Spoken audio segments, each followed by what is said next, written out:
Opa! Oi, boa tarde, Boa, gente. Boa tarde, Tudo bem? tudo. Como é que você tá? Tudo certinho? Na correria aqui. Desculpa aí, gente. Cheguei um pouquinho tudo depois. bem? Problemas? Deu tempo de eu me arrumar. Isso aí. Tem isso também, né?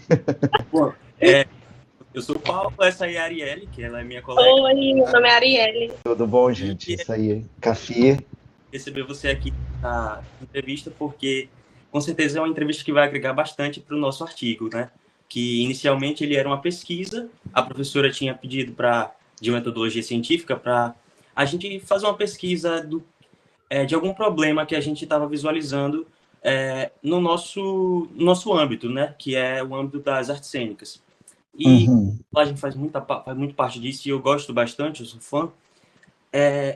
Eu senti em mim de fazer uma pesquisa que abordasse essa situação da invisibilidade da dublagem no Brasil, de alguns preconceitos que algumas pessoas também têm com a dublagem. E eu achei muito importante e quando me veio na minha mente fazer isso, eu só pensei em você, fazer entrevista com você, porque é um dublador que eu admiro bastante. E Obrigado. tem alguma coisa a falar, Ari?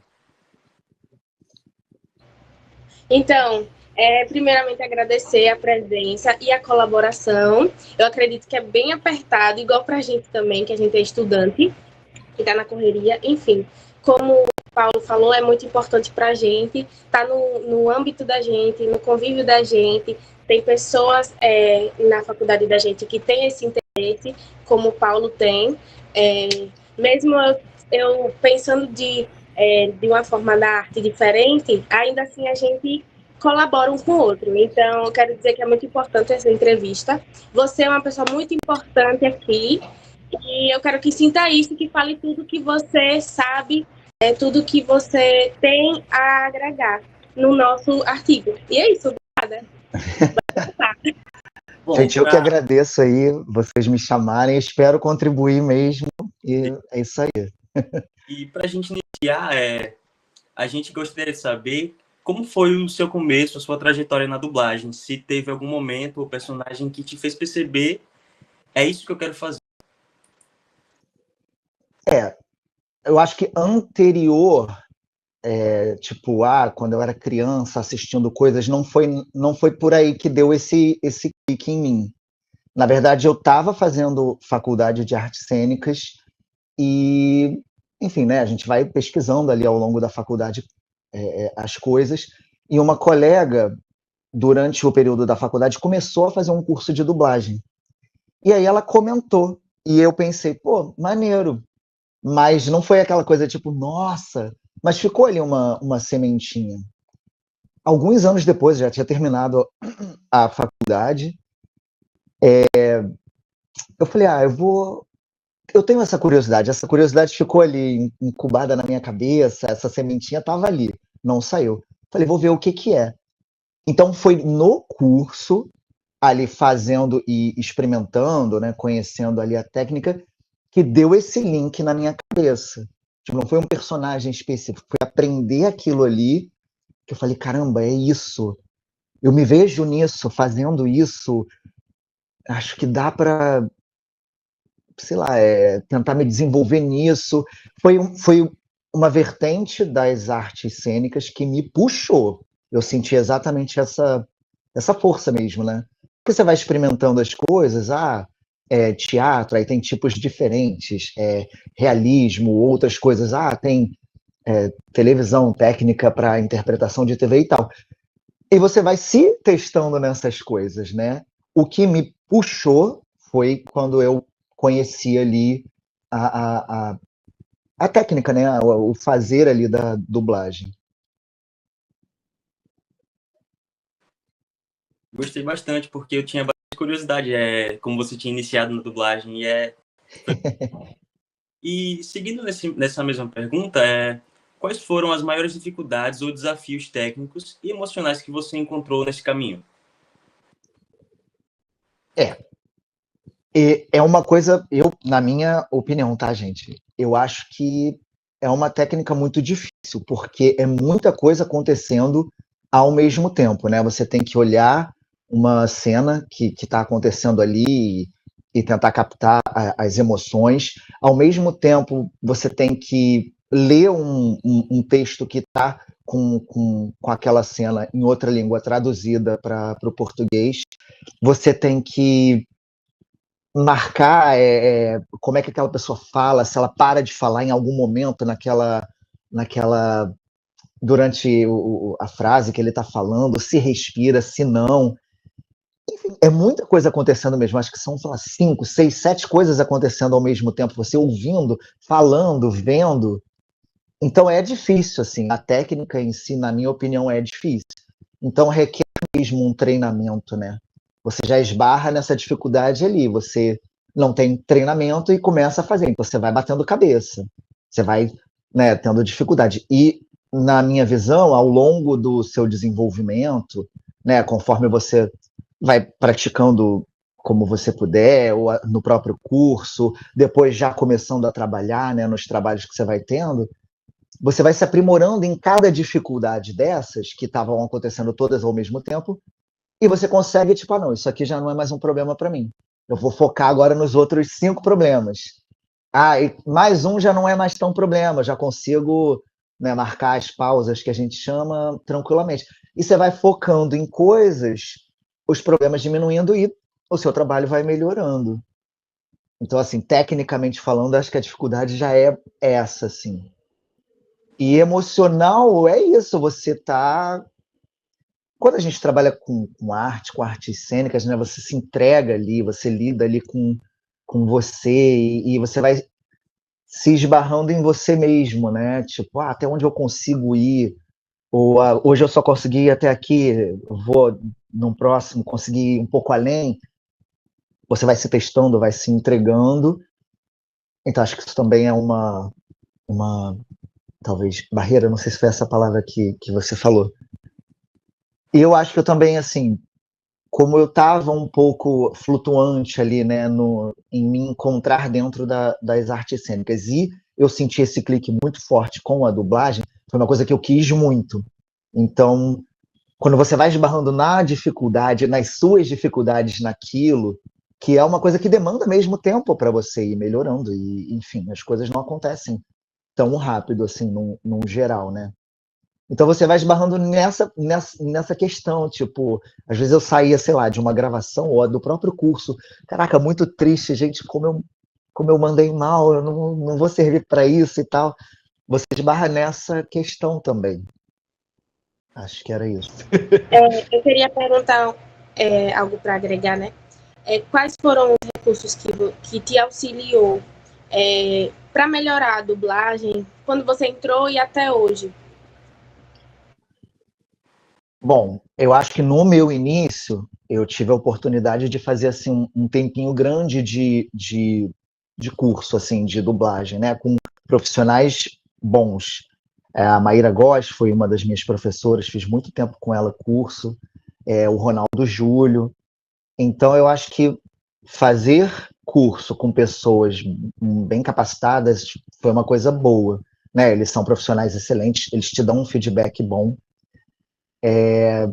E eu consegui ali fazer bastante tempo, né, desse treinamento ali no curso, né, que não é uma coisa do dia a dia, né, você trabalhando com aquilo, você todo dia, se Deus quiser, enfim, tá indo fazer algum trabalho e tal, né, nesse dia a dia, nos trabalhos que você faz, você vai ali se aprimorando, você vai continuando, vai melhorando alguma coisa ou outra. Então, eu acho que foi isso, assim, o curso ali, né, que eu vejo como uma especialização que eu pude fazer num tempo interessante para eu tentar, tipo, me melhorar e depois conseguir coisas, né, já profissionalmente mesmo. E aí, conforme o tempo vai passando, você vai sendo um pouco mais conhecido ali pelas pessoas, né, diretores de dublagem e tal, você vai tendo um volume de trabalho maior, então você vai também, né, treinando nesse dia a dia da profissão mais você e vai se melhorando. E assim, eu mergulhei muito de cabeça, assim, eu via... A gente assiste as coisas dubladas naturalmente, né, antes de necessariamente trabalhar com isso. Quando a gente é criança, né, a gente assiste muita coisa. Mas você vai tendo uma outra visão, né, na hora de assistir as coisas, você procura não é só fazendo, é vendo os outros também te ajuda a pensar. E aí você esbarra, de repente, numa coisa que, né, a gente vê as pessoas falando, essa dublagem tá ruim. E às vezes tem coisas que não estão boas mesmo. E até coisas que não estavam legais, eu assisti e falava, não, isso aqui eu acho que daria para melhorar assim. Você vai criando, assim, não sei, gente, uma forma de pensar aquilo que se aplica também na hora que você está fazendo. Foi bem interessante você abordar isso, porque é uma curiosidade que fãs de dublagem têm mesmo. E como na nossa pesquisa, no nosso artigo, a gente tem 3 grupos, que são os especialistas, que são os dubladores e diretores. Tem um grupo que são os fãs de dublagem, tem um grupo teste, que é aquele pessoal que consome dublagem, mas tipo, não sabe como é que funciona. E isso é muito importante porque você esclareceu bastante dúvidas que vão encaixar bastante no nosso artigo. Isso é muito importante. Beleza, que bom, que bom. Pode falar, Ari. Então, partindo para outra pergunta, na sua visão, por que mesmo com tanta qualidade ainda existe preconceito ou a desvalorização da dublagem, na dublagem? Bom, vou dar a minha opinião, assim, eu não, né, não li nada específico, nenhum estudo sobre isso, então, assim, vou literalmente dar a minha opinião. A gente sabe que a maioria das coisas assistidas no Brasil, seja em casa, na TV aberta, aí realmente vai estar, assim, né, dublado ali de qualquer forma, apesar da gente já ter tecnologia para a pessoa apertar uma tecla SAP e assistir no original, botar legendas ali que tem, enfim. Mas a maior parte da população, por esse veículo, já vê dublado naturalmente. Mas a população do Brasil, isso aí sim é algum dado que eu li de alguma forma, sim. A maior parte consome dublado mesmo, sei lá, quantos por cento da população assiste as coisas dubladas mesmo.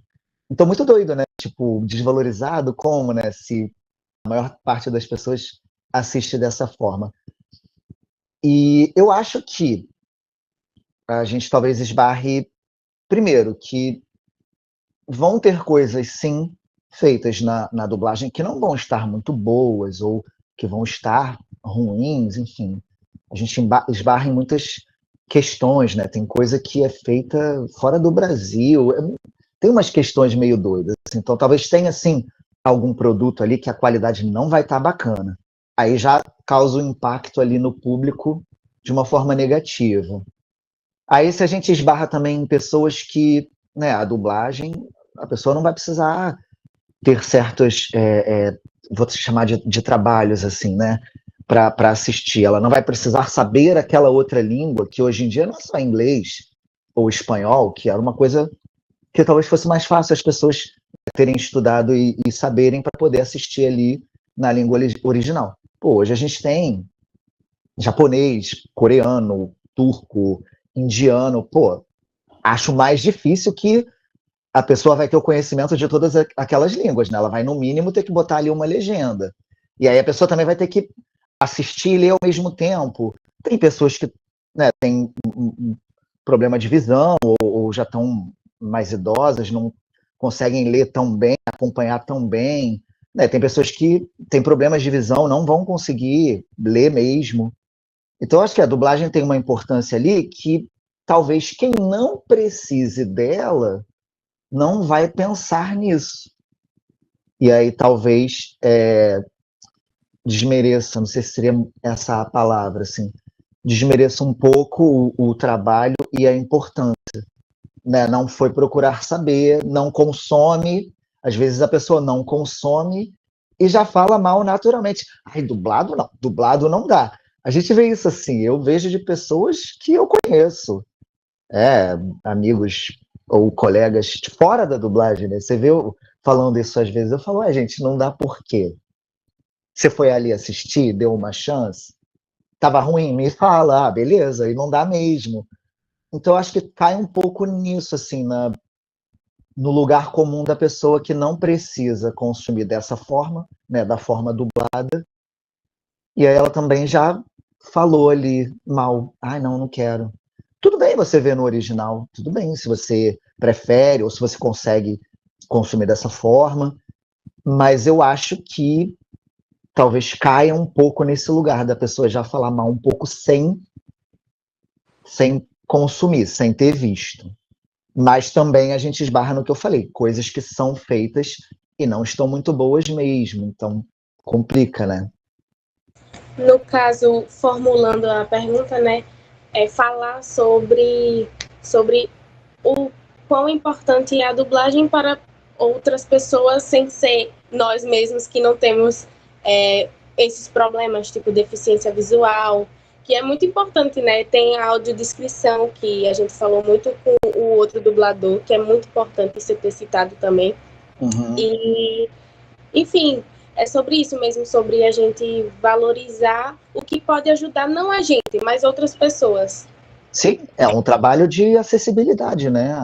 A pessoa vai poder ter acesso àquele conteúdo, né? Se ela tiver alguma questão ou alguma condição, ou se tiver preguiça de ler legenda, qualquer coisa, ela vai ter acesso àquele conteúdo ali. Ela vai conseguir ver, ou ela vai conseguir, né, no caso, escutar e ter acesso, perceber, ter aquela emoção e, enfim, ter consumido de alguma forma aquele conteúdo. E foi uma das pautas do nosso grupo teste, né? Muitas pessoas responderam que às vezes preferem assistir no original por conta que tem algumas dublagens que não tá que tá ruim, que tem que a labial não encaixa. Muitas pessoas comentaram dessas coisas e tipo eles não sabem qual é a dificuldade que tem para se dublar um produto, entre outras coisas também. Sim, e desculpa, só falando, da mesma forma que tem um trabalho ou outro que não realmente não ficou muito bom ou que está ruim, tem uma gama de outros vários que estão ótimos, estão bons, estão maravilhosos, sei lá, né? Isso. Tipo, tem uma escala de coisas. E partindo agora para a próxima pergunta, você acha que as novas gerações que acompanham mais dubladores nas redes sociais estão ajudando a mudar essa visão dessa invisibilidade que existe ainda, querendo ou não? Eu acho que, né, na medida que existe uma rede social e aquele profissional que, né, só estava ali colocando a voz dele, ele não aparecia.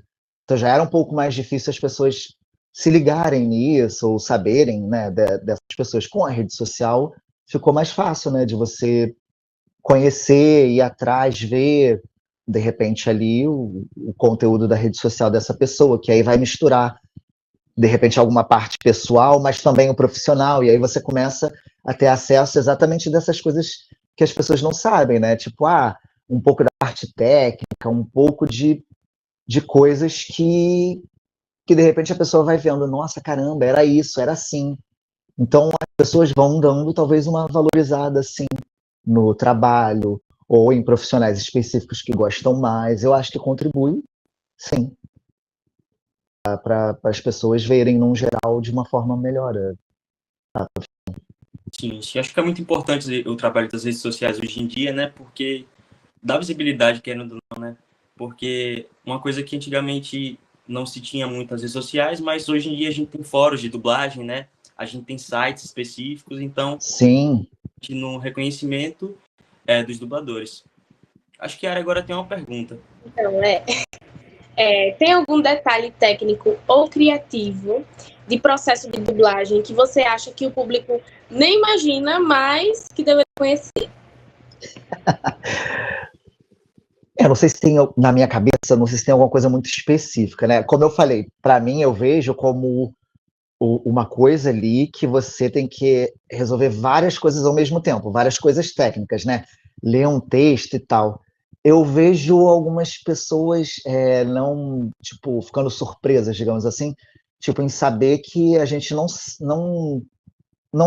teve uma coisa prévia, né, daquele trabalho que a gente vai fazer. A gente chega lá, tipo, o normal é isso. A gente chegar lá na hora, não ter lido nada antes, não ter assistido nada antes. Eu tô falando assim, né, nós, o dublador, a função dublador ali naquele momento. E a gente chegar na hora e ir vendo e fazendo, né, durante trechos.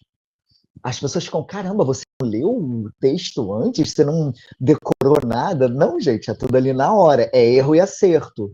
A gente vai fazendo por partes pequenas, ajeitando coisas que forem necessárias. E você acabou muito depois dele. Vamos tentar ajeitar aqui. Ah, ele tá mais intenso, menos, enfim. E às vezes as pessoas ficam um pouco surpresas, né? Acho que assim, porra, eu trabalho. Porra, desculpa, eu falei palavrão aqui. Pô, tô há 15 anos, né, trabalhando com isso. Eu vi, acho que soube, né, de 1 ou 2 casos da equipe que ia participar da dublagem ter ido, sei lá para os Estados Unidos assistir ao filme com o diretor ou sei lá quem antes de vir dublar, assim, mas 1 ou 2 vezes. É a raridade mesmo. A gente vê ali na hora. Talvez isso eu acho que é uma coisa que eu vejo as pessoas achando curioso. Eu, como espectadora, rapidinho, eu, como espectadora, eu fiquei assim, gente, como isso é possível?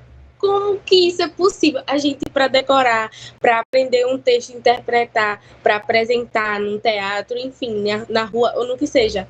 A minha experiência é assim, eu passo uma semana, às vezes um mês de preparação, entendeu? E quando eu vi essa discrepância entre a dublagem, eu fiquei, gente, eles são artistas, são eu fiquei impressionada, entendeu? E é isso. Pode falar. Não, mas para a gente, né, montar, trabalhar numa peça, montar, tem toda a gente tem que decorar o texto, né? Tem esse tempo mesmo aí de uma semana, várias, um mês, enfim, dependendo do tamanho do nosso papel, até mais para a gente conseguir decorar aquilo tudo, montar ali o personagem. A gente não precisa decorar nada, então acho que já entra um pouco. A gente não precisa desse tempo prévio de decorar, porque como a gente vai fazendo de trechos curtinhos e marcando tudo ali no texto, né, facilita, porque você vai assistir uma vez trechos. A gente trabalha com trechos de 20 em 20 segundos, né? Se for muita coisa, ou se você conseguir, né, ver uma quantidade maior, vai fazendo ali, mas trabalhando nesses trechinhos.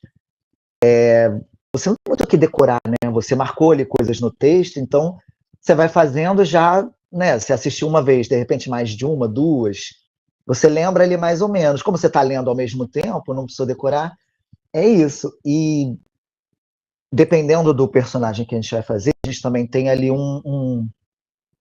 não é feedback, né? Feedback acho que seria uma coisa depois que você fez. Mas uma introdução, você vai chegar, o seu personagem é assim assado, ele é mais assim assado. Então a gente vai, né, indo em cima ali do que a gente está vendo no original que a gente vai dublar, de repente sabendo um pouquinho da trajetória que vai acontecer e vai fazendo junto. Se entregando ali junto. Foi só esse complemento. Você vai falar ainda, Arielle? Não, eu tenho uma pergunta, mas pode fazer. Certo. Foi bem interessante, porque essa curiosidade das pessoas pensarem que o dublador leva aquele tempo para se preparar é bastante vista. Inclusive, em uma das nossas perguntas do nosso formulário, muitas pessoas pensavam que os dubladores tinham tempo para decorar texto, mas muitos não sabiam que é só chegar na hora ali e fazer. Então, é muito importante a gente deixar com clareza isso, né? Porque mostra o quão profissional os dubladores são. E, vindo agora para outra pergunta, você sente que falta mais informação ou educação da parte do público para entender que dublagem não é só ler o texto, mas sim atuar com a voz? Sim, talvez. Talvez, porque não é só chegar ali, ler, colocar uma voz ali para aquilo ficar em português. Você tem que ter uma sensibilidade, né? Uma visão artística, você tem que ser ator, você tem que se entregar ali dentro. Né? A gente não vai necessariamente fazer uma pessoa, né, falando ali um pouco sem emoção, quase uma narração. Não, às vezes a pessoa vai ser muito má, ela vai estar desesperada e gritar e alguém morreu, vai estar completamente apaixonada, tipo, não é só você tacar uma voz ali, você tem que se entregar fazendo aquilo para ficar bom. Aí, de repente, quando não acontece dessa forma, ou quando profissionais, sei lá, não são muito bons, como eu falei, tem coisa que não não é feita nem no Brasil, assim. Enfim. Aí talvez complique, né? Desculpa, repete a pergunta. Acho que eu fui aqui por um caminho na minha cabeça. Você sente que falta mais informação, educação da parte do público, para entender que a dublagem não é só ler o texto, mas sim atuar com a voz? Então, acho que eu respondi, né? E talvez aquilo que você perguntou, que vocês perguntaram também da rede social e tal, ajude nisso, né? Você vai conhecendo um pouco mais as pessoas que trabalham com isso e como é que elas trabalham com isso, e vai abrindo a visão sobre aquela profissão, aquele trabalho. Criar mais fãs, mais interesses, né? No meu caso, assim. E eu ia perguntar a importância do teatro para a dublagem, mas você meio que acabou respondendo que a gente precisa se entregar e tudo mais. Mas se quiser complementar, eu tenho outra pergunta depois. Não, exatamente. A pessoa tem que ser ator, né? Tem que ser atriz para conseguir fazer esse trabalho artístico e de sensibilidade de entregar a emoção que tem que ser entregue ali, melhor possível. Em alguns casos, até superar um pouco aquele trabalho original, porque tem atores que não são bons, e é isso, estão acabando de começar, enfim. Às vezes nisso o dublador conseguiu, né, dar uma melhorada, digamos assim, naquilo ali. Então, é isso. Tem exemplos de dublagens que se a gente for pegar, eu não tô me achando porque eu sou brasileira, mas se a gente for pegar uma dublagem de outro tipo de desenho, anime, de outro lugar, assim, aleatório, apesar de que os animes são bem dublados, eu acredito que em todos os países, enfim. Mas tem uma dublagem que coloca para a brasileira, eu fico assim, gente, a gente arrasou, entendeu? Por quê? Porque eu olho e eu fico. E tem umas piadinhas que vem, eu gostei. E eu acho que isso que dá um temperinho pra gente, um acréscimo assim que dá gosto de assistir, sabe? Eu gosto. Não, mas é exatamente, a gente chama de versão brasileira, né? Porque não é uma coisa traduzida. Não dá para eu pegar, às vezes, uma piada ou alguma expressão ali do outro idioma e só botar para português, porque vai ficar ou sem graça ou sem sentido. A gente tem que trazer um pouco mais para a nossa realidade. E aí que vai dar, de repente, esse temperinho, uma graça maior, chamar mais essa atenção. Sei lá, eu fui criado assistindo Cavaleiros do Zodíaco. Eu amo a dublagem, óbvio, né? Para eu poder ter visto criança na TV aberta ali, na Rede Manchete, ou seja, onde for, tinha que estar dublado. Mas, pô, foi uma coisa icônica, né, para mim. Eu até hoje amo e, né, se eu ouvir as vozes, quem dublou, eu acho fantástico. Mas é isso, é isso. Pronto, pra pergunta. Você vai perguntar? Oi? Você vai perguntar, Paulo? Pode perguntar, você pode perguntar agora. Já teve algum momento marcante ou emocionante com um fã ou um feedback que te tocou de verdade? Fã, né, é uma palavra muito, muito forte. Olha, eu acho que aí também entrando na questão da rede social, né? Como a rede social facilita um pouco essa comunicação de quem está fazendo o trabalho e de quem está assistindo e gostou.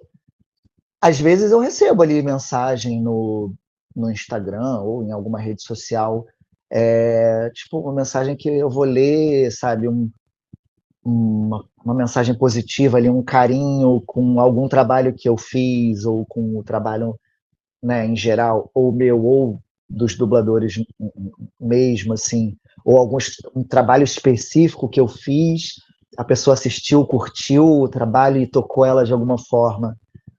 Eu fico feliz, assim, isso acontece. E fora de rede social, teve uma coisa curiosa que eu fiquei feliz que aconteceu, que eu falei, caramba, que maneiro, né? Tipo, a pessoa reconheceu a voz de algum trabalho que eu fiz ali sem eu ter falado nada em algum momento ali conversando. Então, bacana, se a pessoa assistiu, de alguma forma curtiu, porque, né, não trabalho há 30 anos com isso para ser muito conhecido ou ter passado ali infância da pessoa e ela lembrar daquela voz. Então, tipo, de alguma forma, mesmo não sendo, né, tipo, 30 anos e ter feito parte da infância da pessoa, a pessoa reconheceu, de alguma forma, por algum trabalho ou algumas coisas ali que tenha visto a voz e falou, caramba, eu acho que eu conheço. Eu falei, foi maneiro, assim. É que você dublou o Eric em Premonição 6 recentemente, não foi? Pô, maravilhoso. E eles gostaram bastante do personagem, dizendo que ele era bem divertido, e eu acredito que a maior parte disso é por conta da dublagem, que foi muito boa mesmo, de verdade. Eu fiquei muito feliz com a oportunidade de ter feito e depois com o resultado no filme, né? E vendo ali todo mundo junto, porque a gente vai gravando separado, né? A gente só vê a nossa parte ali na hora. E eu realmente achei o personagem maneiro. Quando eu vi o resultado, eu falei, pô, ficou legal. Acho que deu para encaixar ali. E aí, vendo com todo mundo, né? O filme prontinho, todo mundo dublado ali, eu fiquei muito feliz. E a gente foi, né, no cinema ver, a gente vê a reação da plateia ali que estava vendo junto e tal. Você fala, pô, acho que a gente conseguiu acertar várias coisas ali. O pessoal curtiu. Vou só beber um gole d'água aqui, tá, gente?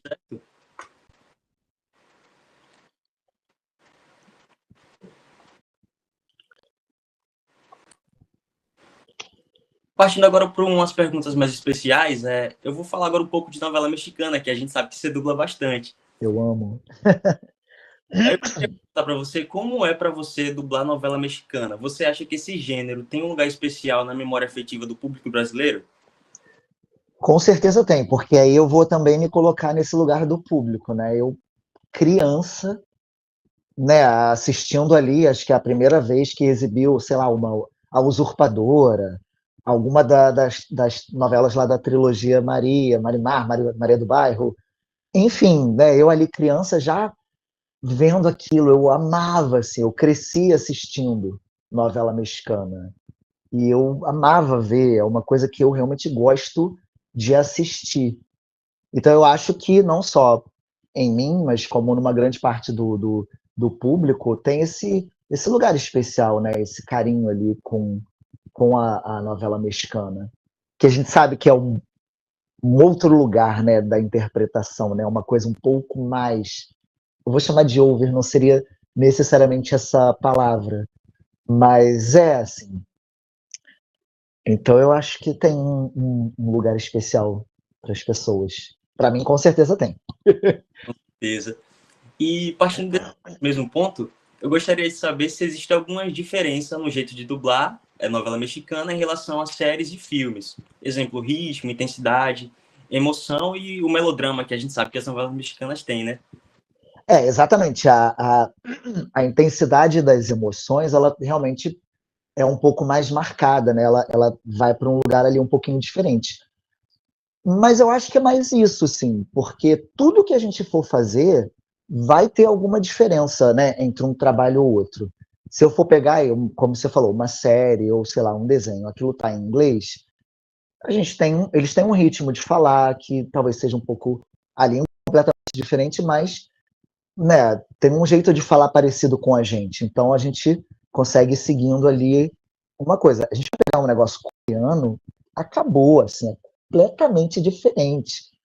Às vezes eles fazem um som e aquilo quer dizer uma frase inteira pra gente. Então a gente, para dublar aquilo e encaixar, tem que dividir de uma outra forma completamente diferente. Quando a gente vai para a novela mexicana. Caraca, desculpa, gente. Cigarro. A gente vai para a novela mexicana. Pô, espanhol, uma língua que não é tão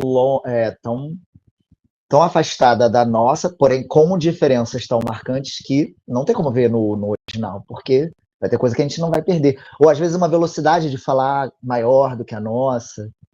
Então, assim, as coisas são muito específicas, né? Elas vão ser diferentes. Aí você pega uma novela turca ou alguma produção turca, tem um frenesi deles falando ali, é uma coisa, sabe?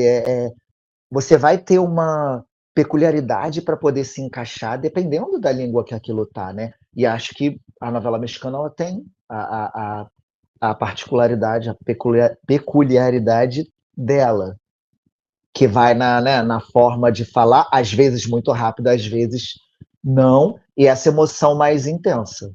A gente tem que se encaixar ali. O trabalho do dublador é esse. Mesmo a gente não tendo tido um contato previamente, a gente vai ver ali na hora, entender e captar aquela emoção ali que a gente está vendo na tela e absorver aquilo pra gente e botar para fora ali na hora. Se a emoção é mais intensa, a gente vai ter que ir junto. Se era só um documentário, uma narração, não precisa muito, a gente faz dessa forma. E é isso. Foi muito importante essa pergunta, porque eu sou fã de novela mexicana, eu acompanho muito ela, e é interessante a gente saber desses detalhes técnicos que faz total diferença na hora de dublar, né? Agora, eu acho que Ari tem alguma outra pergunta, né? Tenho.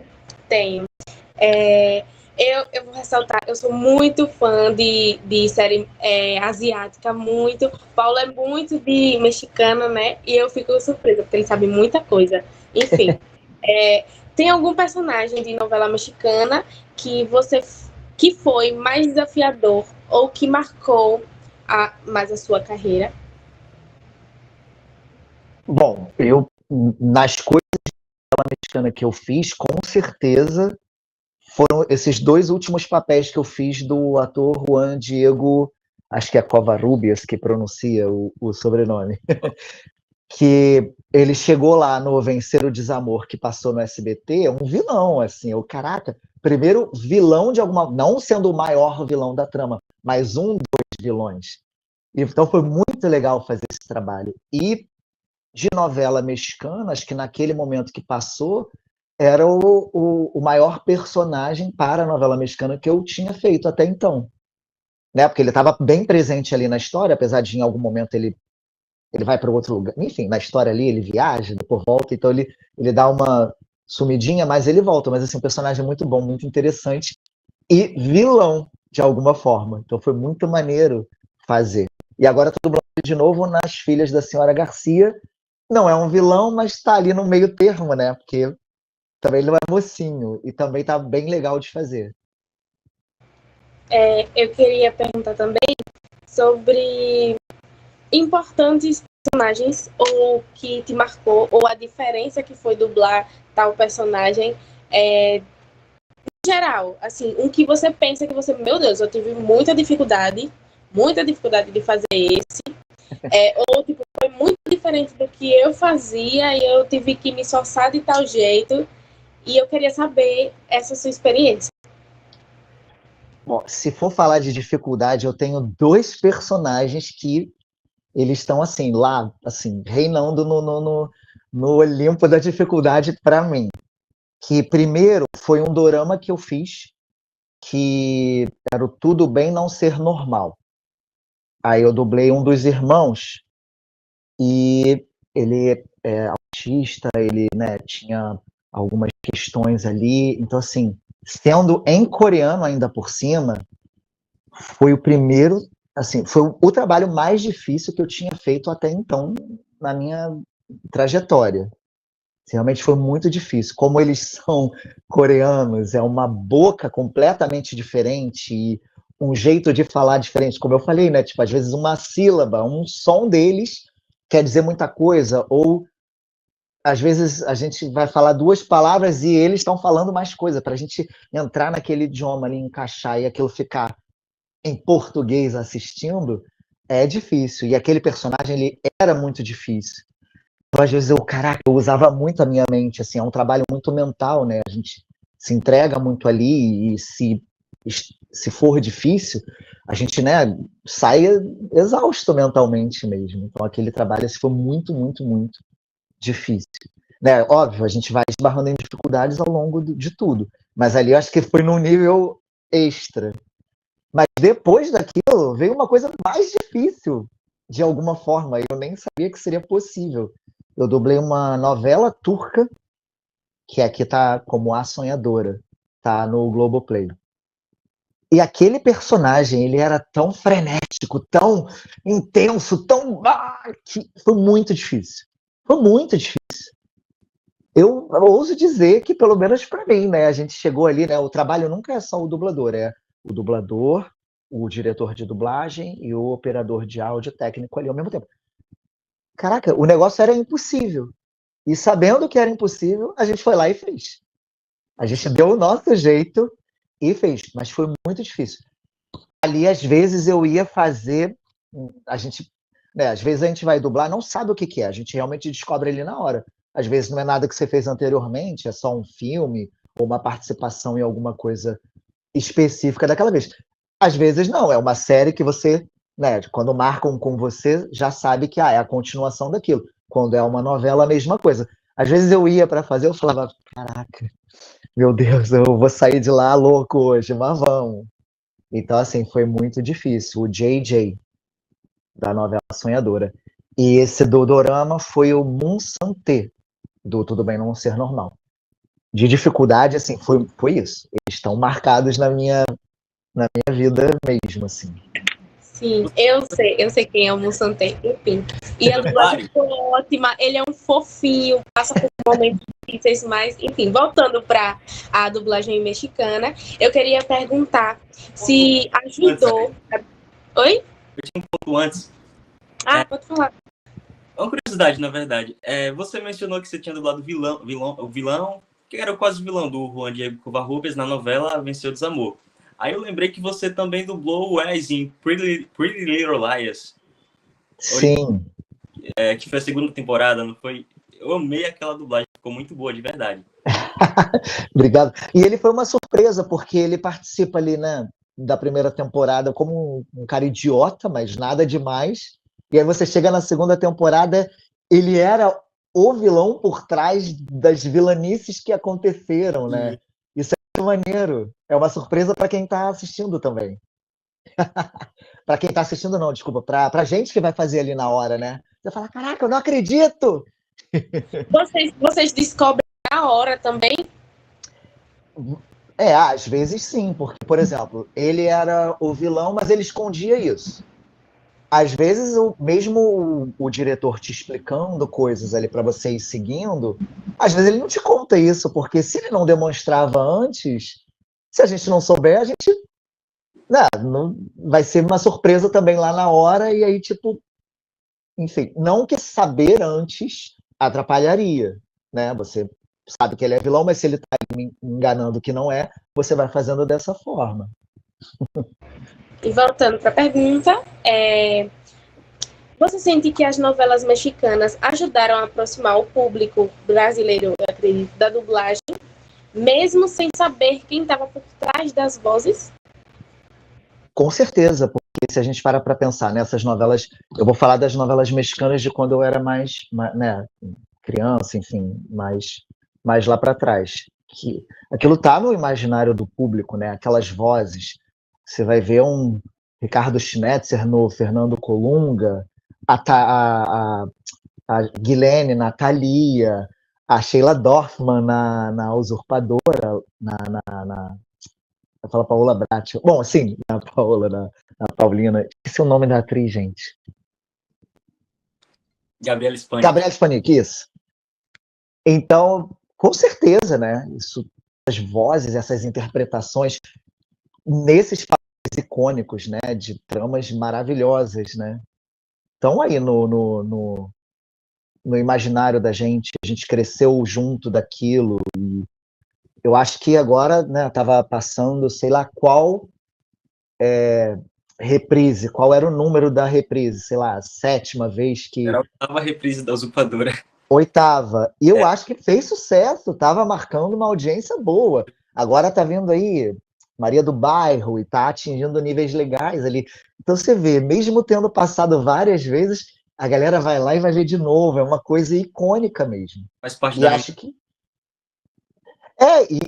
E falando hoje em dia, né, com a tecnologia, a gente está tendo acesso a conteúdos que a gente não tinha antes. Né? A gente agora vê os doramas, negócio feito na Coreia, ou sei lá, outras coisas em outros animes, né? A gente via menos antigamente, ou agora a gente vê produção turca, novela turca, as pessoas estão aí numa febre de novela turca. Antes a gente não tinha isso, a gente ouvia filmes e séries mais americanas mesmo, ou a gente tinha as novelas mexicanas, que estavam ali passando mais no SBT.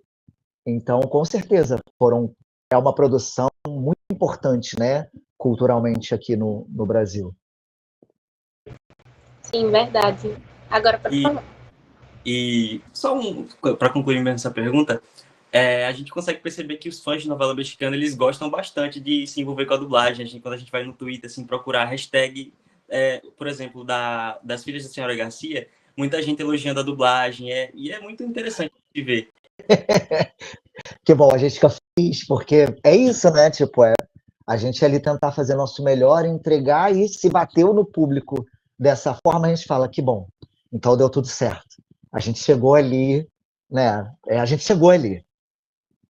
Agora, partindo para uma pergunta um pouco mais diferente do ramo das novelas mexicanas, que se você pudesse mudar uma coisa na dublagem, na forma como a dublagem é vista no Brasil, o que seria?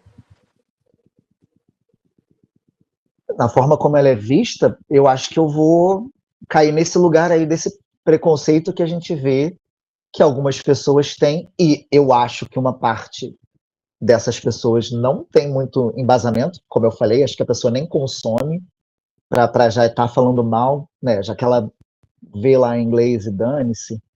Às vezes eu vejo, né, esses doramas aí, pô, o negócio é em coreano, gente. A pessoa falar, tipo, não, eu só vejo no original para poder entender a emoção. Gente, a gente não está entendendo nada do que está acontecendo. Entendo que, óbvio, a gente vai ver no original, o ator ali botou a emoção dele. Mas, enfim, acho que é isso. Pronto. Ari, tinha uma pergunta agora? Desculpa, porque eu tô esquecendo de apertar no microfone. Aí, obrigada, viu, Paulo, por me lembrar. Para falar. Enfim, continuando. Qual foi o maior aprendizado que a dublagem trouxe para sua vida pessoal? Para a vida pessoal, eu acho que foi exatamente essa trajetória, né? Essa busca por você querer muito aquilo, e essa trajetória de você se aprimorar naquilo e não desistir, porque é difícil. É difícil agora, depois de 15 anos, era difícil lá atrás, é toda uma busca, né? E você tem que estar ali se doando muito para aquilo ir acontecendo, crescendo, florescendo de alguma forma. E isso vai caindo em você, né? Você vai se esbarrando nas suas dificuldades e tendo que ir além, de alguma forma, assim. Isso Com base na sua experiência e com o que você falou agora, eu queria também que falasse ou desse algum conselho para quem quer começar ou quem está começando, assim, Paulo, por exemplo, ele quer ser dublador, e eu, pela essa paixão dele e por estar aqui entrevistando, eu estou criando um carinho muito grande e, enfim, eu queria muito saber sobre isso, sobre conselhos que você tem a agregar. Bom, eu acho que, né, primeiro é você realmente fazer um treinamento, né, se profissionalizar ator de uma forma assim verdadeira, né, se entregar naquilo, absorver o máximo que você puder, porque é isso, né, nas artes cênicas a gente vai fazer coisas que não são a gente vai além da gente, literalmente, né, coisas que a gente jamais imaginaria ou pensaria fazer, e a gente vai ter que estar vivendo aquilo ali de uma forma verdadeira. Então, eu acho que é se trabalhar como ator o máximo possível, se entregar de verdade. Eu vejo algumas pessoas, ou enfim, que o sonho da dublagem estava além, assim, do como é que eu vou chamar? Do processo, sabe? Tipo assim, eu vou falar dessa forma, fez qualquer curso de profissionalização de teatro que não era necessariamente bom ou não, porque, né, como é uma obrigação ter, porque sim, tem que ser ator para que, né, a gente tenha mais chances do trabalho ser feito da melhor forma possível. né, nessa parte artística, para o público poder receber a emoção, e fez qualquer curso de profissionalização só para ter o registro profissional. Então, assim, aquela parte ali, que é uma parte importante, não trabalhou direito, entendeu? Fez o mais rápido possível. A rapidez, ela não te dá isso. O que te dá é o tempo passando e você trabalhando aquilo. Que nem na dublagem, você vai, né, no dia a dia ou no tempo que você consegue para fazer o curso, você vai se treinando e vai melhorando. Nas artes cênicas é a mesma coisa, a gente vai construindo ali uma bagagem e se conhecendo, indo além ou não da gente, vai, né, melhorando a forma como a gente consegue trabalhar as emoções e se entregar ali para os papéis. Então, não pular essa parte, fazer da melhor forma possível, e mesmo depois a gente continua se trabalhando, né, no estudo das artes cênicas, ou enfim, especificamente na dublagem também, você vai continuando. Então eu diria para a pessoa fazer essa parte bem, nunca deixar isso de lado, porque é uma parte muito importante. E aí, com isso em mãos, né, já que a gente sabe que tem que ter o registro profissional na mão, ela tomar cuidado, procurar assim bons cursos de dublagem, conhecer quem são aquelas pessoas que estão dando aula, profissionais, porque isso é importante. Não só para, né, você ter uma orientação boa, ou aquele profissional puxar de você o que tem que ser puxado, porque às vezes você vai fazer um curso com profissionais que não são tão capacitados, ou que não têm que não dão aula. Oi, desculpa. Eu falei uma didática. Exatamente, que não dão aula há um certo tempo, e aquilo talvez não vá ajudar a puxar de quem está ali querendo aprender o máximo. Então, tipo, eu acho que o professor, ele te ajuda, né? Quando eu tive aula, os professores ajudaram a puxar o melhor, ou a dizer se não estava muito bom, o que podia melhorar, ou te dar um feedback de, poxa, a carreira é mais ou menos assim, né? De repente, uma questão assim, social, profissional, é legal ter esse feedback. Então, eu acho que só pessoas com uma bagagem maior ou uma experiência maior, dando até a aula mesmo, que vão ser legais para te darem isso, assim. E uma outra coisa também, saber que não é o suficiente, nunca vai ser o suficiente. Né? Como eu falei, é legal a gente sempre continuar se trabalhando o nosso lado ator, é o nosso lado de aprendiz da técnica da dublagem. Então, você vai ter que ir aprendendo sempre, porque vai ser isso, você vai aprendendo sempre. Como eu falei, eu estava vivendo a minha vida ali, as coisas que eu ia fazendo, até chegar aquele dia que veio a coisa mais difícil que eu tinha feito até então, do dorama, e, tipo, aquilo foi um aprendizado, tipo, você tem que estar sempre se trabalhando ali, não pensar, tipo, ai, já tô aqui, tá tudo bem. O correr atrás, digamos assim, essa expressão talvez não seja nem muito boa, ele é sempre. E não só na dublagem, né, em tudo, enfim. Sim. Da questão da gente ir atrás de melhorias, né, do nosso próprio trabalho. Para isso ser um diferencial em você. E aí as pessoas enxergarem aquilo e talvez você ter mais oportunidades de trabalho. A pessoa vai olhar algum personagem, vai lembrar, aí, não sei quem faz legal isso aqui, né? Acho que faria bem, enfim. É isso. Nas práticas, nossos professores, eles pegam bastante no nosso pé nessa questão da gente se jogar mesmo no trabalho para aproveitar ao máximo e sentir aquilo, absorver toda aquela prática que a gente está tendo durante o percurso das aulas, que é bastante importante mesmo. Sim. Literalmente, se jogar. Exatamente. Se jogar. A gente se joga no chão, se joga de cabeça. Brincadeira da parte. Eu queria perguntar se a dublagem brasileira, como você definiria a dublagem brasileira em uma palavra? Qual seria? Se tivesse que definir. Em uma palavra, eu acho que eu vou falar importante. Talvez, assim, né, tentando resumir numa palavra só. Seria importante, porque, como a gente falou, né, de de uma construção aí cultural do nosso país, vindo lá de trás para cá. A dublagem participando aí da novela mexicana, né? Trazendo aquelas coisas para a televisão para a gente poder ver na nossa linguagem e ter essa experiência de estar assistindo aquilo e agregando aquilo na gente. Importante pela questão da acessibilidade, né? Para todo mundo poder ter acesso, não só quem sabe acompanhar rápido uma legenda ou quem sabe falar aquela língua especificamente, ou quem está estudando aquela língua e quer ver no original para poder se treinar naquilo. Então tem essa importância da acessibilidade. Gente, assim, que não pode ser à toa que a dublagem brasileira ela é considerada uma das melhores, né? Não estou falando a melhor, mas uma das melhores. Então, é porque a gente faz de verdade mesmo, né? Não que outros lugares também não façam, mas a gente aqui está fazendo.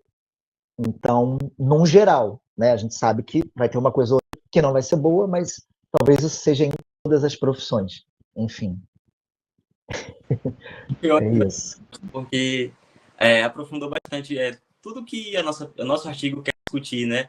Sobre a importância da dublagem e o quanto ela é importante nos nossos dias, no dia a dia, para aquelas pessoas que precisam daquela acessibilidade, que não consegue ver os deficientes visuais. Então, a dublagem é importante, porque vai estar trazendo emoção para aquelas pessoas sentirem o que está se passando naquela cena. Eu acho bastante importante essa pauta mesmo. Exatamente, a dublagem junto da audiodescrição. Exatamente. Sim, eu queria ressaltar rapidinho, antes de Paulo ir para a próxima pergunta, que eu fiz uma pesquisa também que foi sobre a importância da dublagem para quem tem problemas visuais, né? E não só para eles, mas um exemplo, meu avô, ele não sabe escrever, ele não sabe ler. E é muito importante porque dá acesso a ele a assistir coisas assim, tipo filme. Ele gosta muito de filme de ação. E se não tivesse a dublagem, ele não iria usufruir daquele trabalho, entendeu? Que é muito legal e a gente não percebe que ajuda várias pessoas com deficiência visual, pessoas com eu esqueci a palavra certa, mas que não tem o letramento, sabe? Enfim, gente, eu conhecia um professor de inglês que falava que ele assistia as coisas dubladas, ele preferia ver dublado, porque não precisava nem raciocinar, apenas absorver. Ele vendo ali no dublado, e ele era professor de inglês, ou seja, ele sabia muito, não seria um problema, mas até ele gostava mais de ver dublado. Enfim, e só uma coisa que veio na minha cabeça aqui, nessa questão da importância. A gente vê, né, como a dublagem ela é um diferencial, ou seja, ela é importante, né, a palavra. Tem produções que no país original, acho que um exemplo clássico seria o filme As Branquelas, e talvez alguma série que aqui foi extremamente icônica, talvez Eu, a Patroa e as Crianças, ou Todo Mundo Odeia o Chris. Não fizeram tanto sucesso lá no país de origem. Aqui, graças à dublagem, é que o negócio é enorme até hoje, tipo icônico. Os atores originais, né, veem isso e recebem isso de alguma forma. Tipo, isso é muito bacana. Isso só aconteceu por causa da dublagem, por causa da versão brasileira. A gente trouxe aquilo para cá e a galera daqui recebeu. Foi isso mesmo. Sim. É muito importante isso mesmo. E para a gente finalizar nossa entrevista, eu queria que você deixasse uma mensagem para o público sobre a importância de valorizar quem dá a voz a tantos personagens que fazem parte da nossa história. Gente, é isso. Quando a pessoa desmerece, né? A gente está falando aí de um certo preconceito com o trabalho, né? Com a profissão. Quando você desmerece esse trabalho, poxa, é um trabalho muito importante, cara, e muito difícil. É muita entrega ali, como eu falei, é um trabalho mental muito, muito grande feito na hora. Você, né, solucionar várias coisas que você tem que fazer ao mesmo tempo, ultrapassar essas coisas para entregar um bom trabalho para que as pessoas possam ter acesso, é uma coisa, tipo, difícil de fazer. Então... Não, pode falar, pode falar. Eu queria falar que a gente tem um exemplo que, infelizmente, está tomando aí. A gente está tomando como meme, porque brasileiro gosta de brincar, mas é sobre as IAs, sobre essas produções que estão fazendo. Quando a gente vê aqueles vídeos, eu consumo, rio, brinco, mas eu entendo que quando a gente consome aquela dublagem deles, não tem emoção, não tem entonação, não tem nada que a gente percebe que é qualidade e não é qualidade.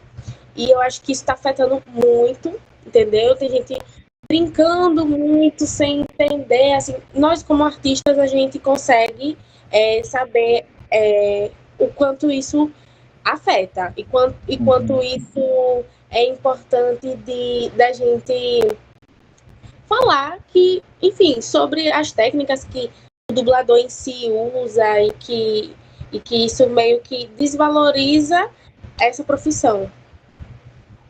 Sim, e cai nesse lugar que a gente, né, de alguma outra pergunta aí que a gente comentou. É um trabalho artístico ali, né? Não é só botar a voz, ler qualquer coisa. Não é além disso.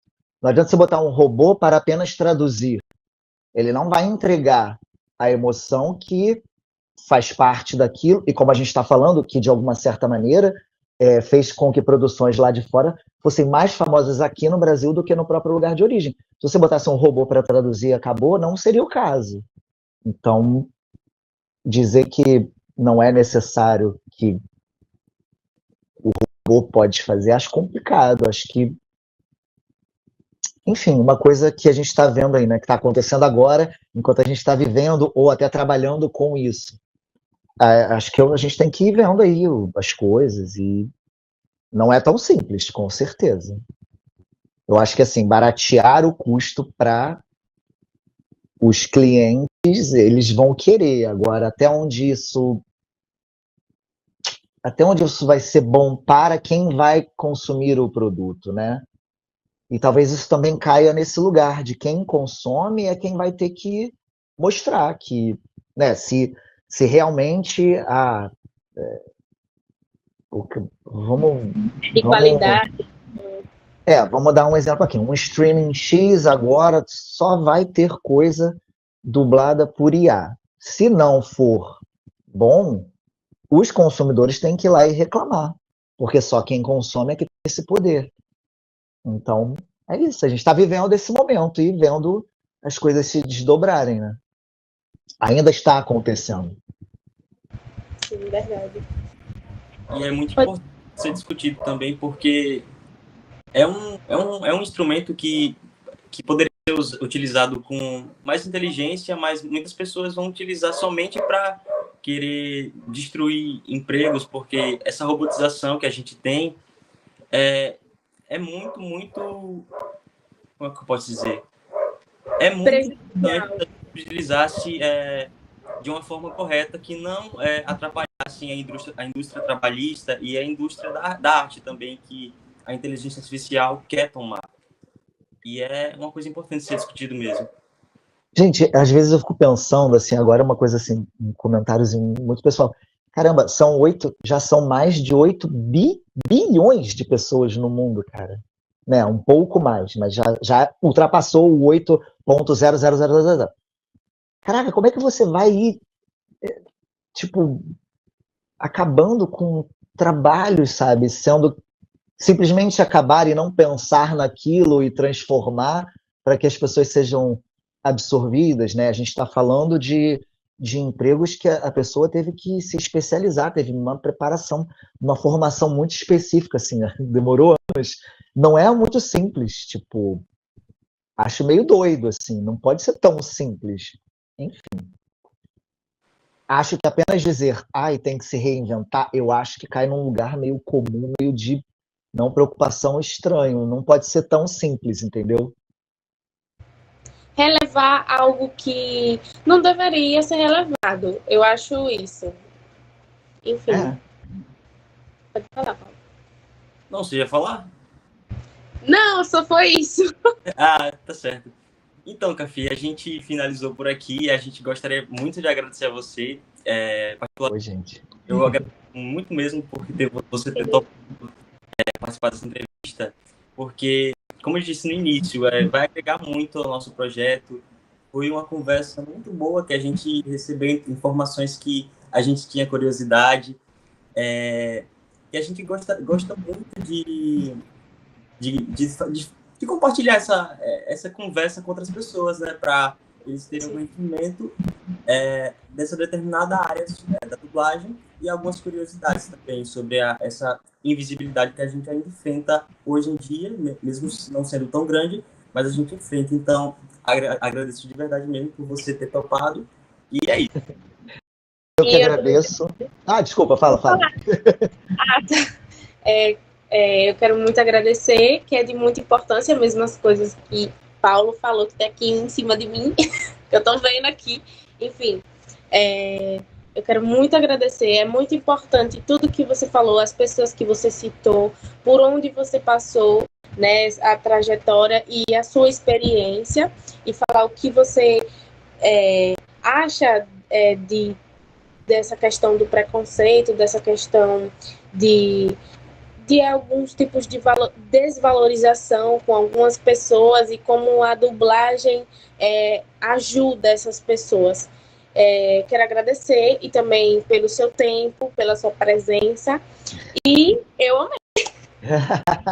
Gente, eu fico feliz. Eu que agradeço aí vocês, né, terem me chamado para participar aí com vocês. E é isso. Desculpa, eu sei que, né, foi um pouco enrolado para eu conseguir marcar, ainda tive que, né, pedir para a gente adiar, mas obrigado aí. Acho que deu tudo certo, né? Muito obrigada. E eu já vou desligar, porque eu tenho coisa para fazer, gente. Beleza, gente. Obrigado. Um bom dia e boa semana para vocês, tá? Obrigado. E sucesso aí no trabalho e na pesquisa de vocês. Quando tiver pronto, muito obrigada. Uma foto para você. Por favor. Isso aí. Tchau. Beijo, gente. Tchau. Tchau.